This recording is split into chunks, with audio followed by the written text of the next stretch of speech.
धरती अंबर सजाओ रे। वो पद भक्तमाल कथा में गाया गया था। क्यों गाया गया था पता है? हमेशा उस पद का गायन कब होता है? जब घर पर गुरु आते हैं, जब घर पर ठाकुर जी आते हैं, तो घर के लोग उस पद को गाते हैं।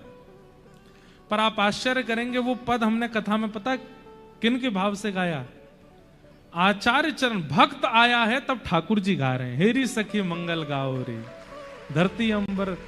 कथा बहुत सुंदर है कि दक्षिण भारत में एक स्थान है जिसका नाम है श्रीरंगम। क्या नाम है? P low. श्रीरंगम। श्रीरंगम में भगवान पौढ़ानाथ विराजमान है, ऐसे शेष शैया पर पौड़े हैं। और वहां एक आचार्य चरण विराजते थे जिनका नाम था श्री यामुनाचार्य जी। क्या नाम था? यामुनाचार्य। और दक्षिण में एक स्थान है कांचीपुरम, वहां कांचीपुरम में विराजमान थे श्री रामानुजाचार्य। तो व्यास मंच पर भागवत जी के नीचे आप लोग तिलक का दर्शन कर रहे हो ना, ये रामानुजाचार्य जी का तिलक है। तो रामानुजाचार्य जी के मन में आया कि मैं यामुनाचार्य जी से दीक्षा ले लूं। और उसी समय यामुनाचार्य जी के मन में आया कि अब मैं वृद्ध हो गया हूं, मेरे बाद इस गद्दी पर बैठने का अधिकारी कांचीपुरम में विराजमान रामानुजाचार्य है, क्यों ना मैं उनको बुला करके गद्दी पर बैठा दूं। लेकिन इस बात को जब ठाकुर जी ने सुना कि यामुनाचार्य जी और रामानुजाचार्य ये दोनों मिलने वाले हैं, गुरु दीक्षा देने वाले हैं और ये उनके शिष्य बनने वाले हैं, तो ठाकुर जी को चिंता हो गई। क्यों? बोले भैया अगर ये दोनों आचार्य मिल गए तो पूरी पृथ्वी का कल्याण करके उद्धार करके सबको वैकुंठ पहुंचा देंगे, और फिर पृथ्वी पर कोई बचेगा नहीं जन्म लेने के लिए। ये पृथ्वी केवल समुद्र और पेड़ पौधों से ही घूमती रहेगी अकेली, इस पर मानव तो बचेंगे ही नहीं। और केवल मानव नहीं, ये जीवात्माओं का भी कल्याण कर देंगे, ये पशु पक्षियों का भी कल्याण कर देंगे, क्योंकि दोनों में भक्ति की ऐसी स्थिति है, ये जहां जाएंगे वहां कल्याण करते चले जाएंगे। और अगर ये दोनों मिल गए, पूरे विश्व का कल्याण हो गया, तो फिर धरती कैसे चलेगी? इसलिए ठाकुर जी ने विचार किया इन दोनों का मिलन होना नहीं चाहिए। सोचो, ठाकुर जी कह रहे हैं ये दो भक्त मिल ना जाएं, क्योंकि ये दोनों मिल गए तो पूरी पृथ्वी का वैकुंठ गमन करा देंगे, सबका कल्याण कर देंगे। तो यामुनाचार्य जी गए, ठाकुर जी पौढ़ानाथ रंगनाथ भगवान के पास जाकर के बोले भगवान आपने मुझे स्मरण किया। तब ठाकुर जी बोले यामुनाचार्य जी अब मुझे आपकी बहुत याद आ रही है, अब आप एक काम करो। बोले क्या? धराधाम छोड़ करके वैकुंठ आ जाओ मेरे पास। तो यामुनाचार्य जी बोले भगवान अभी मेरे को रोग लगा है, रोग ठीक हो जाए, बिल्कुल स्वस्थ हो जाए, फिर मैं वैकुंठ आ जाऊंगा। वो नहीं, अब मुझसे रहा नहीं जा रहा, अब तुम जल्दी आओ मेरे पास। क्योंकि ठाकुर जी चाह रहे हैं कि रामानुजाचार्य आए उससे पहले ये वैकुंठ आ जाएं। तो यामुनाचार्य जी बोले मेरे कुछ काम रह गए, उसके लिए कुछ समय मिल जाएगा? ठाकुर जी बोले कितना समय चाहिए? तो यामुनाचार्य जी बोले केवल 8 दिन का समय दे दो। ठाकुर जी बोले 8 दिन में तो रामानुजाचार्य जी नहीं आ पाएंगे, 8 दिन मांग रहे हैं, दे देते हैं। तो ठीक है, 8 दिन में आप वैकुंठ आ जाना। यामुनाचार्य जी बोले ठीक है। ध्यान से सुनिएगा, बहुत सुंदर लीला है। ठाकुर जी चतुर हैं, पर भक्त चतुर शिरोमणि होते हैं। भक्त जो है ना वो संसार के सामने तो बहुत सीधा होता है, पर ठाकुर जी के आगे चतुर बन जाता है। ठाकुर जी की चतुराई नहीं चलती भक्तों के आगे। तो यामुनाचार्य जी बोले 8 दिन का समय दे दो। तो जब यामुनाचार्य जी चले गए, भगवान ने कहा ठीक है 8 दिन बाद आप वैकुंठ आ जाइए। ठाकुर जी सोच रहे हैं इन्होंने 8 दिन क्यों मांगे। तब उनको पता चला अरे इन्होंने एक सेवक को अभी कांचीपुरम भेजा है, और यहां से कांचीपुरम जाने में 4 दिन लगते हैं। 4 दिन में वो सेवक पहुंचेगा, और जैसे ही रामानुजाचार्य जी से कहेगा कि यामुनाचार्य जी बुला रहे हैं, रामानुजाचार्य जी तुरंत निकलेंगे और 4 दिन में वो आ जाएंगे। 4 दिन जाने के 4 दिन आने, 8वें दिन ये रामानुजाचार्य जी से मिलके दीक्षा देकर के फिर वैकुंठ आने का मन बनाए हैं। और मैं भी भगवान हूं, दोनों को मिलने ही नहीं दूंगा। तब 4 दिन में सेवक पहुंचा और जैसे ही उसने रामानुजाचार्य जी से कहा कि यामुनाचार्य जी याद कर रहे हैं, तो रामानुजाचार्य जी तो बोले मैं तो बहुत दिन से सोच ही रहा था कि मैं जाके दीक्षा ले लूं। तुरंत चल दिए। और जैसे ही रामानुजाचार्य जी श्रीरंगम पहुंचे, बस द्वार पर पहुंचे ही हैं कि भगवान तुरंत यामुनाचार्य जी के सामने आके बोले चलो 8वां दिन है आज। यामुनाचार्य जी बोले कुछ क्षण मिल जाएंगे? ठाकुर जी बोले नहीं, अब चल। और श्री यामुनाचार्य जी को रामानुजाचार्य जी से मिलने ही नहीं दिया, ठाकुर जी ले गए। पर यामुनाचार्य, मैंने कहा ना भक्त ठाकुर जी से ज्यादा चतुर होते हैं, तो यामुनाचार्य जी का जब परम पद हुआ वैकुंठ, तो उन्होंने अपने शरीर में अपने हाथ की 3 उंगलियों को बंद कर रखा था। ऐसे हाथ थे। कोई भी व्यक्ति प्राण त्यागता है या तो उसके हाथ खुले होंगे या पूरे बंद होंगे, लेकिन 3 उंगली बंद और बाकी के 2 उंगली खुले हुए। रामानुजाचार्य जी आए तो बहुत रोए, यामुनाचार्य जी के चरणों में गिर करके रोए। सर्वांगीण अंग का जब दर्शन किया, तो हाथ का जब इस रूप में दर्शन किया, तो रामानुजाचार्य जी समझ गए ये निश्चित मुझे कुछ आज्ञा कर रहे हैं। और वो तीनों आज्ञाएं जैसे ही रामानुजाचार्य जी ने बोली, पहली आज्ञा बोली तो पहला हाथ खुल गया, पहली उंगली खुल गई। दूसरी बात बोली तो दूसरी उंगली खुल गई, तीसरी बात बोली तो तीसरी उंगली खुल गई। मतलब भले ही वो चले गए, लेकिन फिर भी रामानुजाचार्य जी को ज्ञान दीक्षा तो दे ही गए तीनों आज्ञाओं से। और 3 आज्ञा कौन कौन सी थी? पहली आज्ञा थी, रामानुजाचार्य जी बोले गुरुदेव आप चाहते हैं कि मैं श्री भाष्य की रचना करूं? तुरंत पहली उंगली खुल गई। आप आज्ञा कर रहे हैं कि दक्षिण भारत में लिखे हुए जितने भी हमारे दिव्य प्रबंध हैं उनको मैं संस्कृत भाषा में लिखूं? दूसरी उंगली खुल गई। और तीसरी उंगली में आप चाहते हैं कि मैं वैष्णव धर्म का 10 दिशाओं में प्रचार करूं? तीसरी उंगली खुल गई, दीक्षा हो गई। लेकिन रामानुजाचार्य जी ठाकुर जी से नाराज हो गए। आपने मुझे मेरे गुरुदेव से मिलने नहीं दिया, अब मैं जीवन में यहां कभी नहीं आऊंगा। और ऐसा कहकर के रामानुजाचार्य जी चले गए। तो ठाकुर जी इतने व्याकुल हो गए कि मेरे भक्त चले गए, पर वास्तव में तो ये दोनों मिल जाते तो पूरी पृथ्वी का कल्याण हो जाता। अब श्रीरंगम की गद्दी पर रामानुजाचार्य जी के अलावा बैठने योग्य कोई और था नहीं।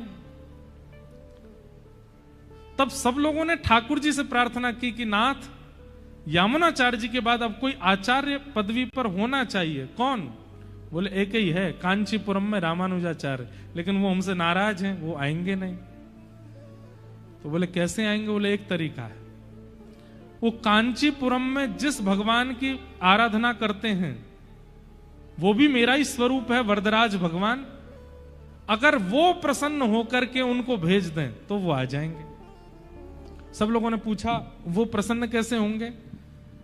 बोले कोई अच्छा संगीत का ज्ञाता जाकर के अगर सुंदर सुंदर गायन करे तो ठाकुर जी प्रसन्न होकर के कहेंगे मैं बहुत प्रसन्न हूं, वरदान मांगो क्या चाहिए? तो वरदान में रामानुजाचार्य जी को मांग लाना।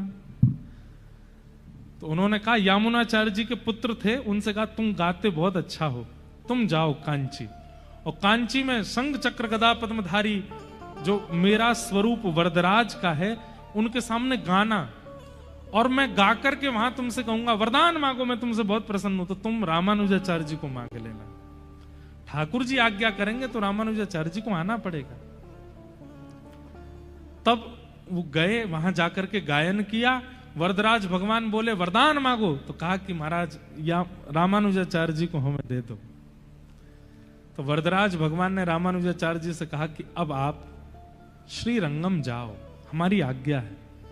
रामानुजाचार्य जी बोले मैं तो वचन लेके आया हूं कि मैं कभी नहीं जाऊंगा, उन्होंने मुझको मेरे गुरुदेव से मिलने नहीं दिया, मैं कैसे जाऊं उनके पास? बोले हमारी आज्ञा है, तुमको जाना पड़ेगा। तब रामानुजाचार्य जी श्रीरंगम आए, और जब श्रीरंगम रामानुजाचार्य जी आ रहे थे तब ठाकुर जी गा रहे हैं, हेरी सखी मंगल गाओ रे, धरती अंबर सजाओ रे, उतरेगी आज मेरे पी की सवारी। और ऐसा वाणियों में सुनने में आया है, ठाकुर जी शंख चक्र गदा पद्म धारण करके सचल हो गए। हलवाइयों के पास जाते हैं, क्या बना रहे हो, ऐसे बनाओ। सजावट करने वालों के पास जाते हैं, यहां पर फूल लगाओ, यहां पर गुच्छा लगाओ। मेरे रामानुजाचार्य आ रहे हैं। सुंदर रंगोली बनाने वाली बहनों के पास जाते हैं, बोले ऐसी रंगोली काढ़ो, मेरे रामानुजाचार्य आ रहे हैं।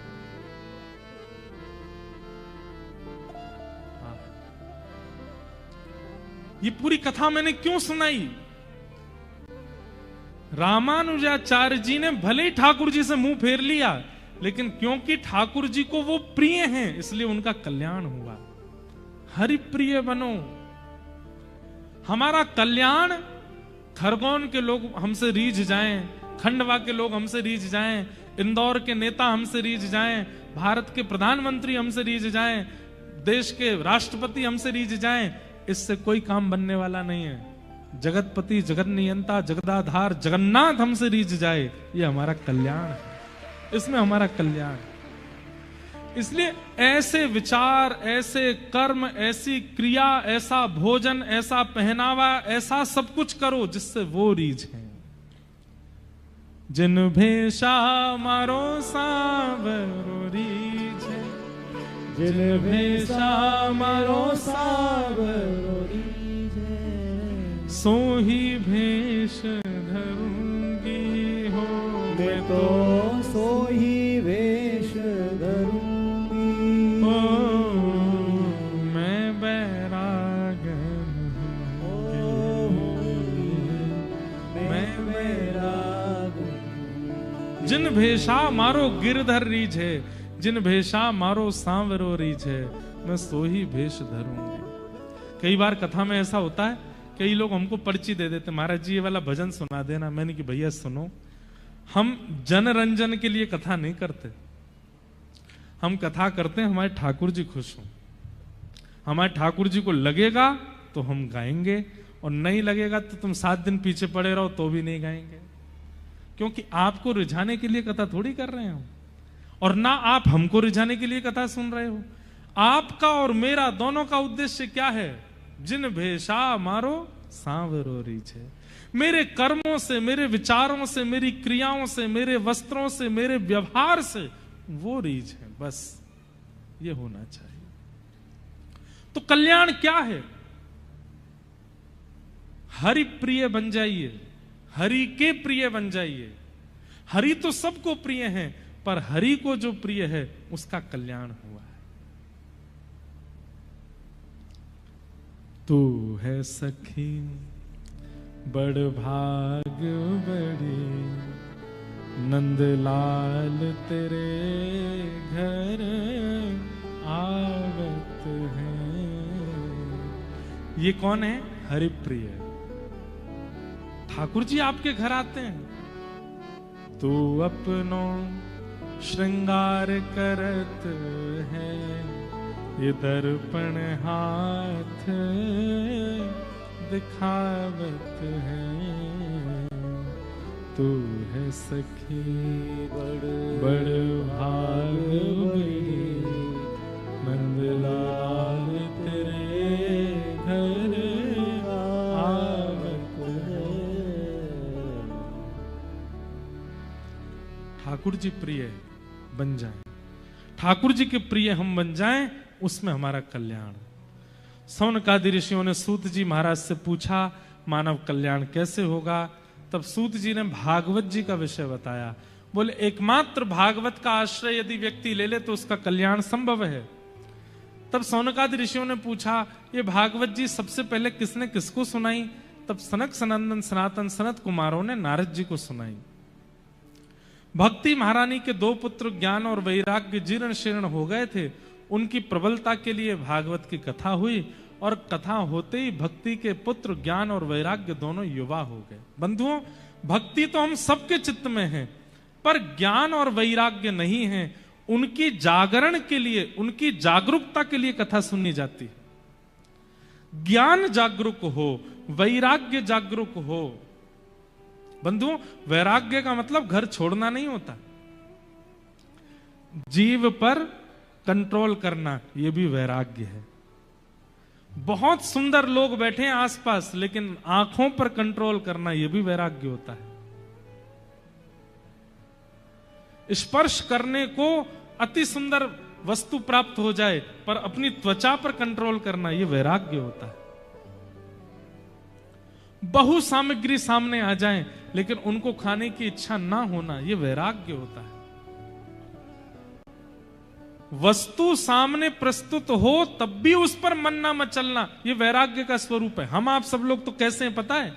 वस्तु सामने नहीं है, उसके पीछे भागते हो रहे हैं कि वो हमें मिले, कैसे भी हम उसका आस्वादन करें। वैराग्य का मतलब वस्तु के सन्मुख होने पर भी इंद्रियां विचलित ना होना, यह वैराग्य है। और ज्ञान का मतलब कैसी भी परिस्थिति जीवन में आ जाए विचलित ना होकर के सही निर्णय लेना, यह ज्ञानी व्यक्ति का लक्षण।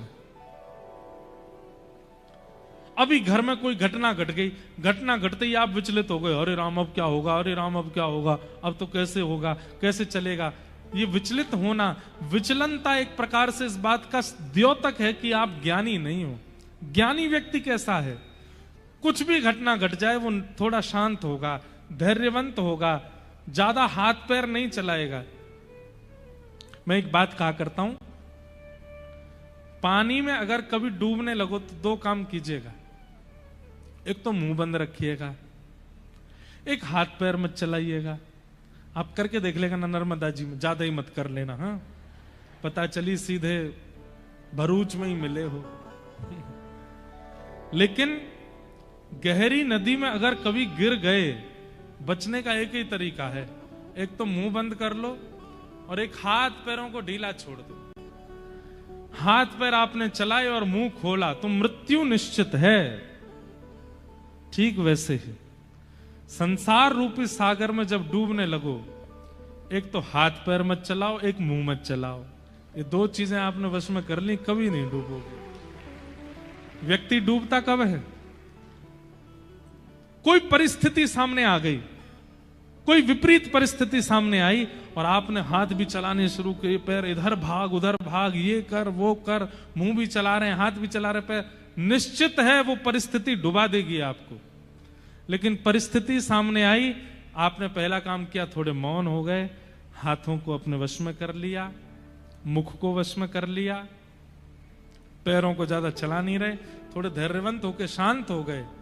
उस परिस्थिति से कैसे निकलना है वो मार्ग आपको पता चल जाएगा। ये ज्ञानी व्यक्ति का लक्षण है। ज्ञानी व्यक्ति का मतलब बहुत पढ़ा लिखा होना नहीं होता। किताबी कीड़े मैंने बहुत देखे अपने जीवन में, किताबों से बाहर ही नहीं निकलते। एक बालक, उसके पिताजी ने कहा खूब पढ़ लिख के विद्वान बन के आएगा तो ही मैं घर में एंट्री दूंगा, और तू जब पढ़ लिख करके आएगा तो मैं तुझसे एक प्रश्न करूंगा, उसका उत्तर तूने दिया तो ही घर में आने दूंगा। बालक गया, उसने सोचा कि किताबी पढ़ाई करना ही पढ़ा लिखा होना होता है। खूब पढ़ाई की, खूब पढ़ाई की, इतनी पढ़ाई की महाराज संस्कृत का संभाषण करने लगा। अब तो बिना संस्कृत के बोलता ही नहीं है, उठता बैठता चलता फिरता सब कुछ संस्कृत ही बोलता है। जैसे ही अपने घर आया, त्रिपुंड लगा रखा था, चौड़ी चोटी रखी थी, हाथ में ग्रंथों को लेकर के बिल्कुल ब्रह्मचारी बन करके, और अपने दिव्य नेत्रों से जब पिता को देखने लगा, पिता बोले बेटा अध्ययन हो गया? हाँ। प्रश्न पूछ लूं? कहीं से भी पूछ लीजिए पिताजी, चारों वेद कंठस्थ कर लिए, उत्तर मीमांसा पूर्व मीमांसा कंठस्थ याद हो गई है, जितने आप उपनिषद कहोगे सबसे कोई सूक्त पूछ लीजिए, सब बता दूंगा। पिताजी बोले अच्छा ये बताओ पाप के बाप का नाम क्या है? बेटा बोले क्या? बोले पाप के पिताजी का नाम क्या है? पाप को जन्म देने वाले पिता कौन है? बेटा बोला गुरुजी ने ये तो नहीं पढ़ाया था मुझे, गुरुजी ने मुझे सब कुछ पढ़ाया, ये तो नहीं बताया। पिताजी बोले बेटा ये गुरुजी नहीं पढ़ाएंगे, अभी अभी शिक्षक दिवस निकल के गया, टीचर्स डे। बताओ संसार में सबसे बड़ा शिक्षक कौन है? आपका स्वयं का जीवन। वो जितना आपको सिखाता है उतना कोई नहीं सिखाता आपको। इसलिए शिक्षक दिवस पर अपने आप को ही प्रणाम कर लिया कीजिए। भैया सबसे पहले मैं तुझको ही प्रणाम करता हूं, तैने बहुत सिखाया मुझको, बहुत सिखाया। कैसे सिखाया?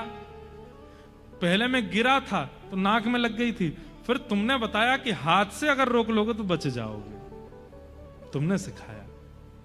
पहले मैं चलता था तो कांटे पर पैर रखने पर चिल्लाता था, तब तुमने बताया कि भाई नुकीली वस्तुओं पर पैर नहीं रखा जाता। पहले मैं मीठे बोलने वाले हर व्यक्ति को मित्र बना लेता था, लेकिन तुमने बाद में मुझे सिखा दिया कि हर मीठा बोलने वाला व्यक्ति अच्छा नहीं होता। कई बार अति भक्ति चोरे लक्षण, कई बार बहुत मीठा शुगर कर देता है। व्यक्ति को गंभीर बीमारियों से प्राण नहीं त्यागने पड़ते, शुगर से जरूर प्राण चले जाते हैं उसके। और ले लो मीठा। भैया जीवन में कभी कभी नीम गिलोय भी होनी चाहिए। ऐसे ही गुलाब जामुन रसगुल्ला जैसे लोगों को ही मित्र मत बनाओ, कभी कभी नीम गिलोय को भी संग रखा करो। कभी कभी ये कड़वाहट प्रकट करने वाले करेला आदियों को भी जीवन में स्थान दो, ब्लड साफ करता है करेला। ऐसे ही साथ में जो लोग रहते हैं ना, सब मीठे ही मीठे मीठे ही मीठे मीठे ही मीठे लोग रख लोगे ना, बहुत बड़ी दिक्कत हो जाएगी। इसलिए जो थोड़े कर्कश हैं, थोड़े से कठिन हैं, थोड़े से सत्यवादी हैं, थोड़े से नियम से रहने वाले, ऐसे लोगों को भी जीवन में रखिए, उसी से कल्याण होगा। और एक बात बताऊं, कर्कश लोग यदि साथ में है तो कितना भी मीठा खा लो, दिक्कत नहीं होगी। लेकिन कर्कशों से दूर भागते हो, केवल मीठों के पास रहते हो तो दिक्कत है। अब ये ज्ञान है, ये ज्ञान कौन देता है? जीवन देता है।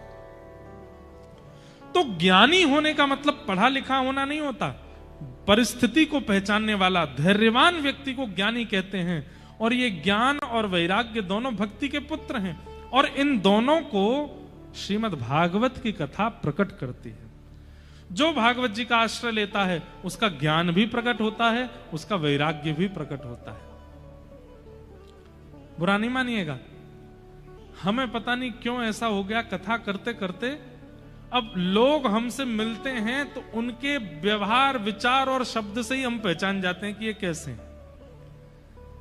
पहचान करके हम दूरी नहीं बनाते, पर हां कितना नजदीक जाना है ये पता चल जाता है। और ये अनुभव, इसी को ज्ञान कहते हैं। और ये कथा से होता, आपको भी हो जाएगा। खूब सत्संग करने लग जाओ, खूब भजन करने। अब आपने एक बात सोची, सारे विश्व के लोगों के प्रश्नों का उत्तर प्रेमानंद जी महाराज के पास ही क्यों है? सब उनसे ही पूछने क्यों जाते हैं? वृंदावन से बाहर नहीं जाते, व्रज से बाहर नहीं जाते, फोन कभी चलाते नहीं, सोशल मीडिया कभी देखते नहीं, उनको सारे उत्तर कैसे पता है? सत्संग का प्रभाव। कई बार आपने वो पढ़ा नहीं होता है, ऐसी वस्तु का भी उत्तर आपके जहन में आ जाता है। ये सत्संग की कृपा होती है। आप हमसे कुछ भी पूछ लो, संभवतः हाँ, अब दुनिया भर के वैसे ऊट पटांग प्रश्न पूछोगे तो उसका उत्तर नहीं है, पर हाँ भक्ति संबंधी, जीवन संबंधी प्रश्न कर लोगे। आपकी उम्र है 50 वर्ष, हमारी उम्र है 28 वर्ष, हम फिर भी आपको उत्तर दे देंगे। कहां से? ये भागवत जी की कृपा है। ये ज्ञान वैराग्य को पुष्ट करती है, ये ज्ञान वैराग्य को प्रकट करती है। और ज्ञान वैराग्य कौन है? भक्ति के पुत्र हैं। अभी आप सब लोग भक्ति के साथ हो, लेकिन उसके पुत्र नहीं है, इसलिए भक्ति प्रसन्न नहीं है। भागवत जी के आश्रय से ज्ञान और वैराग्य दोनों को पुष्ट कीजिए।